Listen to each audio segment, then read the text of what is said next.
বাথুলির হাসান মানুষের কাছে পাগল পরিচয় ঘুরে, সাথে ছুরি নিয়ে ঘুরে, আসলে পাগল না। ওর সাথে 2টা ফোন থাকে, বাটন ফোন। ওর সাথে রাত বিরাত অনেক প্রাইভেট কার এসে দেখা করে। ও নেশা করে মাতলামি করে মানুষের ক্ষতি করে। ওই দিন গত শুক্রবার আমি ওই রাস্তা দিয়ে যাইতেছি, আমার উপরে অতর্কিত হামলা চালাইছে। আমার হাতে থেকে আমার অ্যান্ড্রয়েড ফোনটা নিয়ে সিমেন্টের মধ্যে ফেঁকে মেরে সাথে সাথে ভেঙে ফেলাইছে। আমার গায়ে ব্লেজার ছিল, ব্লেজারের টাইনে ছিঁড়ে ফেলাইছে। তারপরে ওরে আমি কোনোভাবে আটকাইছি। আটকানোর পরে এই ছেলেটা ছিল, ও অটো চালায়, ওই দিক দিয়ে যাওয়ার পথে দেখছে ঘটনাটা, নিজের চোখে দেখছে। আটকানোর পরে ওরে আমি নিয়ে ফজলুর ডাক্তারের বাড়ির পিছনে রাস্তার মাঝখানে বসাইছি। বসানোর পরে ওর ফ্যামিলির মুরব্বির কাছে খবর পাঠাইছি। ফ্যামিলি থেকে লোকজন আসার পরে তারা কেউ কিছু আমলে নিল না। পরে বললাম যে ওর বাবা কোথায় আছে, ওই হাসানের বাবা কোথায় আছে। পরে হাসানের বাবা কোনো সাড়া দিতেছে না, খবর পাঠায় আসে না। ফোন দিলাম অন্য মানুষের ফোন দিয়ে, 2-3বার ফোন দেওয়ার পরে ধরছে। পরে বললে যে আমার ছেলে কি করছে আমি জানি না, যাই তোমরা যা মনে হচ্ছে তাই করবে। ছুরি নিয়ে ঘুরে তার ফ্যামিলির লোকজন আইসে কোনো কথা বলবে না, আমার মোবাইল ভাঙলো, আমার উপরে হামলা করলো। আমি তারে পিটাইছি, ওইটা ভিডিও করে আমার নামে অভিযোগ করছে। তাহলে আমার ক্ষতিগ্রস্ত, যে আমি যে ক্ষতিগ্রস্ত হলাম, আমি অপমানিত হলাম, এটার কি হবে? তারপরে পরিশেষে আমাদের ward member, running ward member Khurshed Alam, তার কাছে ওই ছেলের বাবাটাকে ধরে নেওয়া হয়েছিল। উনি বলছে যে পরের দিন 10টা-11টার দিকে এটা একটা ফয়সালা করে দিবে। তা হাসানের বাবা আমজি সরকার, উনি মানছে মাতবার হিসাবে মেম্বার সাহেবকে, আমিও মানছি। তা পরের দিন ওই সময় মতো গেছি মেম্বারের কাছে, তারা মানে না, তারা গেছে প্রেস ক্লাবে, গেছে থানা পুলিশের কাছে। তাহলে আমি তো থানায় নিয়ে যেতে পারতাম ওই রাতে।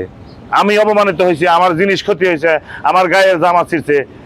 তাহলে এই যে এদের কাছে যে আমরা একটা দিন জিম্মি দশায় আছি, নেশা করে চাকু নিয়ে ঘুরবো একটা কিশোর গ্যাং এলাকায়, আমরা কি, আমাদের নিরাপত্তাটা কোথায়? আজকে বলতাছি, দেখা গেছে ওরা রাত বিরাত কোনো দিক দিয়ে যাইতাছি, আমার চাকুতে পারতে মেরে ফেলো।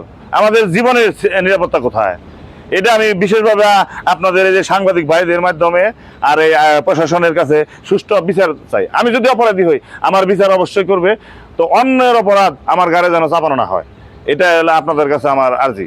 যে হাসান ওই হাসানের লোক শাহিন ভাই শুনলে দিয়ে আদিত আছে। পরে আমি যা বলছি যে ভাই কি হয়েছে, কয়ে দেখ আমার হলো মোবাইলটা ভেঙে লাইছে। ভাঙানির পরে তো ওই জায়গায় লোক 2-4জন মানুষ জ্বর হয়েছে গা। জ্বর হওয়ার পরে ওকে বাড়িতে হলো খবর পাঠাইছে। খবর পাঠানোর পরে সাদ্দাম, যে ওই যে হাসানের যে সাদ্দাম, যে মনে করেন আপন স্বাস্থ্য ভাই, ওরা আইসে। আহার পরে ওকে বাড়ির সবাই আইসে। আহার পরে ভাই বলছে যে এই আমার মোবাইলটা যে ক্ষতি করছে, তাইলে এই হাসানের আব্বাই কোনে। পরে কইছে যে ওই ওমরা কাজ করতে আছে, তাহলে ওর আব্বারে যে খবরটা বল। ওখান যে মনে করেন যে বলছে, হ্যাঁ হাসানের আব্বাই আহে না। পরে আপনার এই মেলাক্ষণ পরে আধা ঘন্টার উপরে হয়েছে গা। পরে ভাই কয় তাহলে কেটে জন আহে না, তাহলে কি করুম? তাহলে আমার লোকে মনে করেন যে অতীত আমার ওই জায়গায় যাইতে আমার ক্ষতি হয়েছে।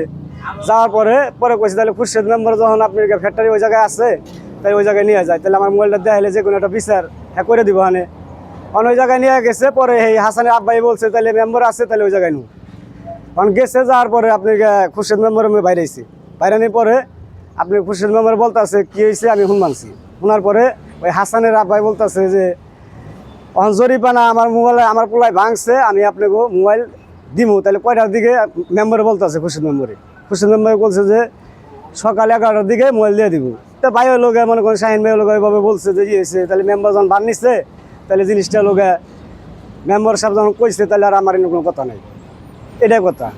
রাগের ছুটে আপনার ওই ভাইয়ের লোকে হাসানের বাপেরে ওই আঞ্জির কোচিং শরীরটা ধাক্কা দিছে। হ্যাঁ, তারা বলতেছে যে রড দিয়ে বাড়ি দিছে, তারে থাপড় দিছে, মানে হাঙ্গে ভাঙ্গে লোকে নানান ধরনের কথা বলতেছে এই পর্যন্ত।